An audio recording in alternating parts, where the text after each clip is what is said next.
Good morning mga kamamshi! Welcome to my YouTube channel. Today ay ipapakita ko sa inyo kung paano ang paggawa ng ampalaya salad. Dahil mura ang ampalaya ngayon at super fresh, so naisipan kong gumawa ng ampalaya salad. So, this is the ingredients that we need to make the ampalaya salad.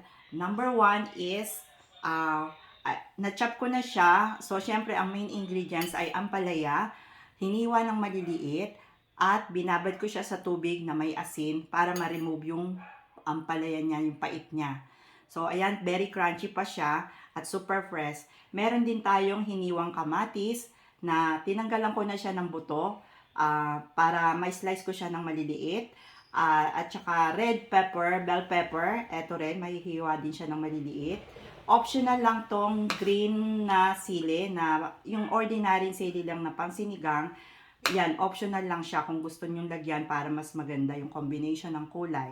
At syempre, para sa ating sauce ay gumawa lang ako. Minixture ko na para napakadali lang naman kasi siya. So, meron lang akong vinegar, sugar, brown sugar, 2 tablespoon of brown sugar, 1/4 cup of vinegar, dato puti lang siya, at saka black pepper, at saka tubig. Yun lang. At nilagyan ko siya syempre ng pampasarap at pampabango na sesame oil. So ngayon, imimix na natin ang mga ingredients.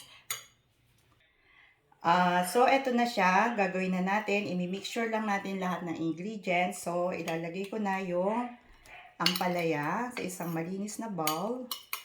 Yan po. Lagay natin ang ampalaya.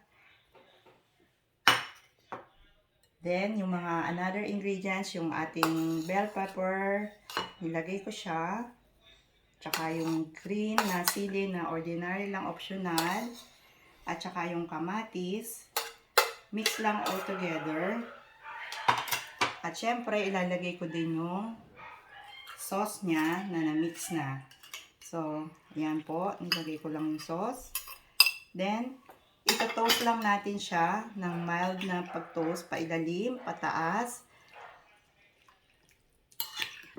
Ganyan po. Bagay na bagay po ang ampalaya salad sa partner sa ulam na inihaw na isda or pwede rin pong sa liempo, inihaw na liempo. Ito po yung appetizer natin. Panlaban sa kolesterol. Yan po ang ating ampalaya salad. Sana po ay nagustuhan nyo. Don't forget to subscribe, like, and push the notification button on my YouTube channel. Salamat po!